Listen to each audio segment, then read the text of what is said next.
Bonjour encore une fois de plus, Ngai Wabino, Bofenda Ifelo.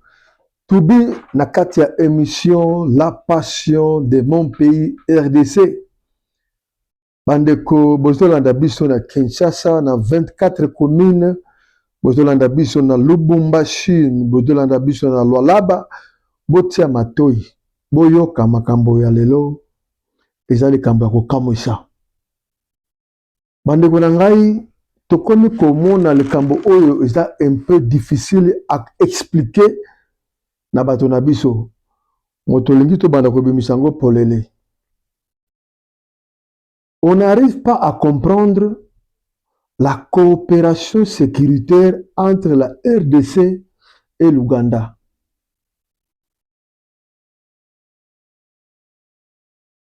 Nous voulons que le gouvernement nous explique au juste cette relation est comment. Voilà la situation à Mahagi. Bandeko bolandanga malamu. Mahagi ezali territoire ezana mboka ya province ya Ituri. Na province ya Ituri wana okomona ke ezali na frontière na Uganda.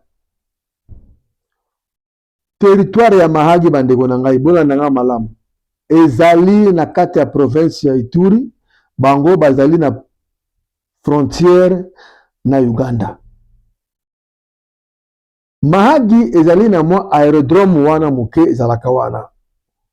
Lelo nalingi bolandanga malamu parce que population ya Ituri bazana bo kobanga na kokamwa makambo oyo basoda ya Uganda bazali kosala na kati ya mboka ya wana bolandanga ngai. Omoni journaliste moko auti Kinshasa akomi na Mahagi. Akendeki na frontière te, mais akei malamoko na aérodrome. Kokoma na aérodrome ya Mahagi akuti ba militaire ya Uganda. Militaire ata moko te ya Congo aza na kati ya aérodrome wana eza sécurisé na ba militaire ya Uganda. Alingi akota bapekisi ye. Nalingi naloba mingi te, mais botala image ya ndeko azo expliquer ndenge nini makambo ekomeli ye na aéroport ya Mahagi. À vous, image.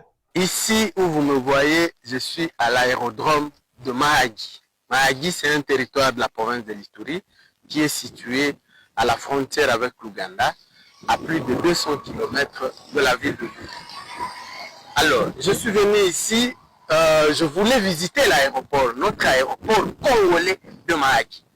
Qu'est-ce que je trouve? Je trouve l'armée ougandaise qui a encerclé cet aéroport.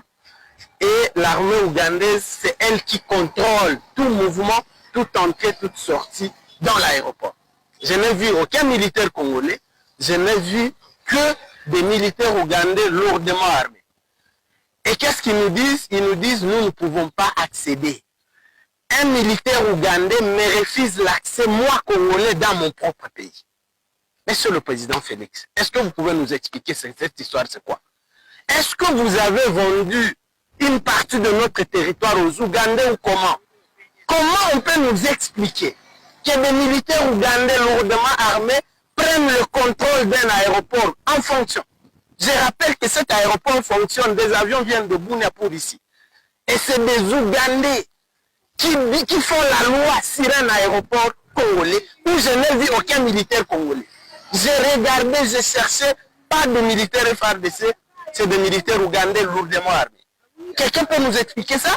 Lorsque moi j'ai dit qu'il ne s'agit pas de coopération que nous faisons ici, qu'il s'agit d'une invasion ougandaise malheureusement cautionnée par notre gouvernement, on ne m'écoute pas. Voilà les preuves, monsieur le président. L'officier ougandais qui sont allés chercher. Parce que j'ai dit, moi, je dois accéder dans ça. Je dois entrer, caméra à l'appui, je vais y entrer. Ils ont dit, tu peux pas. Ils ont fait venir leur officier, je ne sais même pas il est de quel grade. Il m'a dit ceci. Monsieur, tu ne peux pas accéder ici. J'ai dit pourquoi? Parce que cet endroit, c'est un endroit militaire. Je lui ai dit, moi, je ne suis pas venu visiter un camp militaire, je suis venu visiter l'aéroport de Mahagi dans mon pays. Il me dit, c'est moi qui fais la loi ici, mais je peux t'arrêter si tu continues à parler, et même j'ai le pouvoir d'interdire même l'atterrissage d'un avion dans cet aéroport. J'ai dit, hein, vous, Ougandais, vous avez le pouvoir d'interdire à un avion congolais d'accéder dans cet aéroport. Mais qui vous a donné ce pouvoir-là? On s'est chamaillé, je suis rentré. Monsieur le Président, c'est terrible, ça fait la honte que dans notre propre pays, nous ne pouvons plus circuler parce qu'il y a des militaires ougandais qui d'ailleurs, il faut les rappeler ici, que font ces Ougandais à Mahagi? À Mahagi, il n'y a pas de milice. Aucune milice à Mahagi. Il n'y a pas d'insécurité ici. Il n'y a rien qui justifie qu'on ait donné un aéroport de notre pays à des militaires ougandais. Il n'y a rien qui le justifie, Monsieur le Président. Je suis là. Je suis venu de Kinshasa, je suis ici à Mahagi. Et c'est ce que j'ai vu. C'est que vous avez tout simplement vendu, cédé une partie de notre pays à des Ougandais. Et c'est une invasion qui est voilée sous une forme, on ne sait pas, de coopération. Je n'ai jamais vu une telle coopération, moi, depuis que j'existe. Je vous rappelle qu'au même moment où nous parlons, j'ai fait le territoire de Djougou, la milice CRP de Thomas Lubanga. Le Thomas Lubanga qui est hébergé par l'Ouganda, armé par l'Ouganda, nourri, logé par le gouvernement ougandais, est en train d'attaquer nos forces armées à Djougou. Plusieurs déplacés comme il y a plus qu'on en avait déjà à Djougou. C'est ça la coopération que vous nous parlez? C'est quel genre de coopération ça? Où vous laissez les Ougandais venir s'emparer de notre pays et au même moment ils alimentent l'insécurité chez nous et vous nous dites qu'on est dans une coopération. Monsieur le Président, bandeko bouti koyoka bino moko mwana mobali oyo na kati ya entrée aéroport ya aérodrome ya Mahagi akutani na ba militaire bapekisi ye akota bayebisi ye boza na accès te ya kokota na kati ya aérodrome oyo ye ayebisi bango aza congolais na ye kotala ka ba militaire te me na ye ko visiter aérodrome na biso alobi te ezala bino nyonso ba congolais ata avion moko congolais ekoki kokita awa te. Tolingi tobanda koyeba relation coopération nini entre gouvernement congolais na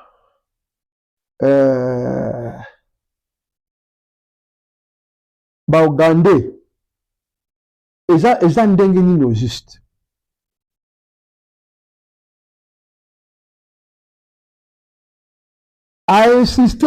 Mwana mobali wana ainsiste lisusu azoloba boye militaire me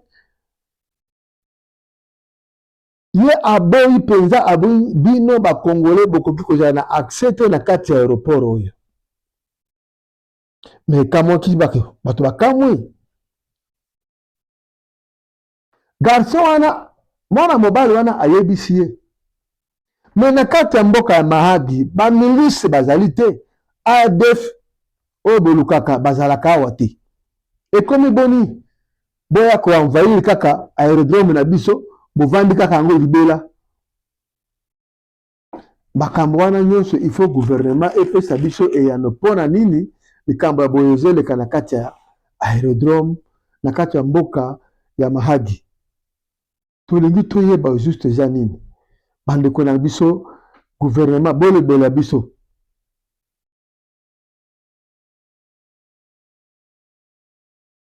tokomi kocomprendre te ebandeli ya M23 bango tango babandaki bitumba oyo basali na awa dernièrement bakotaki na mboka ya Bunagana. Bunagana ezali na Nord Kivu. Bunagana ezali na frontière entre Uganda na Congo. Mais eleko ya kokamwisa bandeko okomona M23 bakoti na kati ya mboka wana Bunagana nde babandaki bauti na Uganda. Bakoti na mboka babandi rebellion bazu Uganda bazu Bunagana ba avancer ti bayo koma Ruchuru Masisi lelo baza na Goma ti Bukavu. Mais mutu apesaki bango nzela ezali coopérant na biso ya Uganda oyo azosala relation diplomatique et coopération militaire sécurité ezali Uganda na Uganda Congo na Uganda ezali nini biso population tolingi toyeba likambo yango eza boni bato bakomi komituna eske Félix na ba Uganda baza na coopération nini Félix atekeli bango mboka mwa muke to eza boni président Mundele Mboka tolingi toyeba likambo oyo ezolekela biso c'est quoi au juste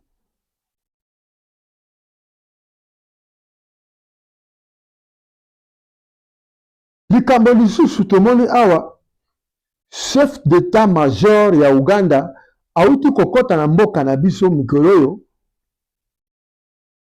aye objectif na ye aye kosala réunion bayokani na chef d'état-major na biso na mapinga na biso ya Congo ke balingi bakende basala coalition ya kosécuriser na Ituri na Nord Kivu. Na kati ya réunion wana général gouverneur Luboya azalaki te. Mundele Mboka ya Ituri.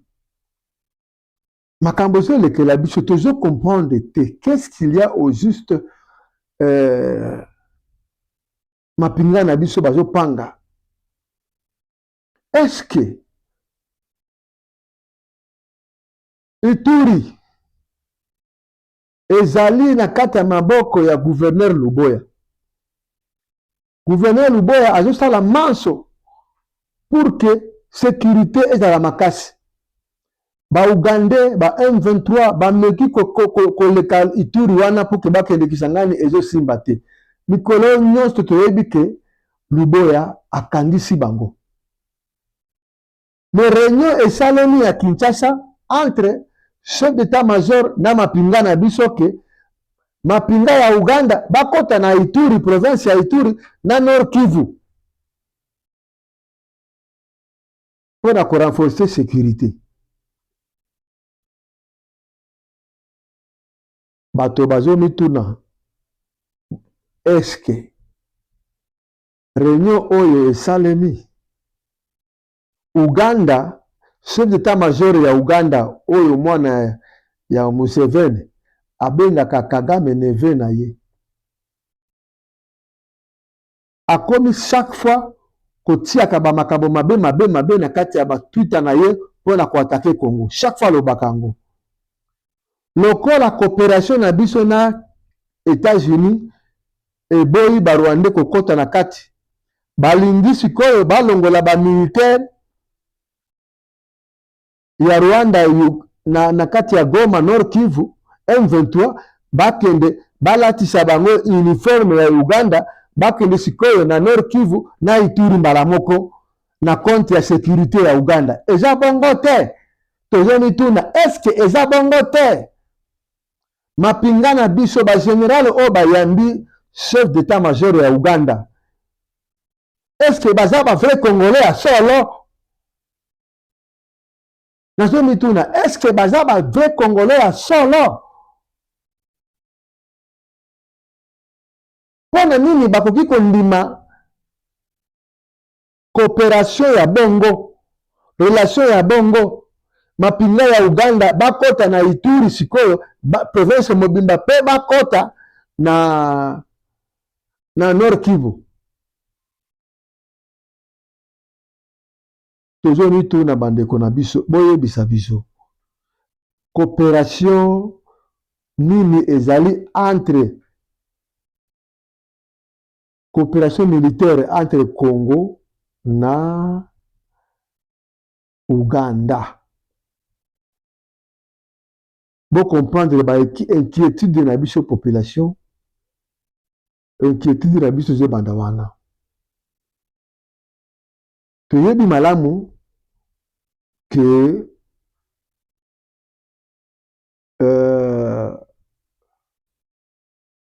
la signature ya accord entre RDC na Rwanda na Kinshasa na kuna na nani na États-Unis ekosalema d'ici le 27 juin. Toyebi malamu dili ya ba terre rare ba minerai na biso Congo entre États-Unis na Congo pe ekosalema. Mais Uganda tozo bénéficier na bango nini? Yango wana tolingi toyeba makambo ezele kaboni. Eloko mibale na ligina tuna ndeko na ngai Nanga, Bobele Nanga. Yo tango salaka mitingi na Bukavu olobaka ke ozali kosala nini? Ozokende na Uvira dans 48 heures. Lelo okomi wapi? Uvira ngo esikeli eboni. Bozo zonga. Bino bozo zonga. Ba population oyo bokosaka ke bino boza ba révolutionnaire esali boni. Eloko ya mibale. Olobaka ke okofete le 30 juin. Célébration le 30 juin indépendance. Ekokuta yo na Kinshasa. Esali boni. Pesa biso eyano. Nde na yebisi yo diplomatie ya mundele mboka Etienne Tshisekedi ezali makasi. Mundele mboka Félix Tshilombo asali diplomatie na ba américain moyen évolution ezali susu te. M23 AFC na ba groupe armé nyonso Twinero bino boza na kati ya Sud Kivu, Banyamulenge oyo boza bosala makelele, Banyabwisha oyo bozokota na kati ya mouvement ya M23, bino nyonso bosolola Kinyarwanda, toyelobeli na bino ke ngonga yango ekoki bobima bokende na bino. Espoir na bino ya kokoma Kinshasa ekosalemaka lisusu te. Espoir na bino ya kokomaka Uvira Lubumbashi eza lisusu te. Guerre esili. Bitumba o abu o pia. Bandeko, bo partager omoni ba image oyo pona relation diplomatique ya coopération entre RDC na Uganda. Il faut population na biso nyonso babanda koyeba pe kotuna pour gouvernement na biso. Bo partager. Partager image oyo et pas bato mosusu. Soki za ya yambo okoti na kati ya émission na biso La Passion de mon pays RDC. Abonnez-vous. Subscribe. Like the vidéo. Aimez la vidéo, partagez partout. Ngai wabino, Bofenda Ifelo Tubi. Ciao.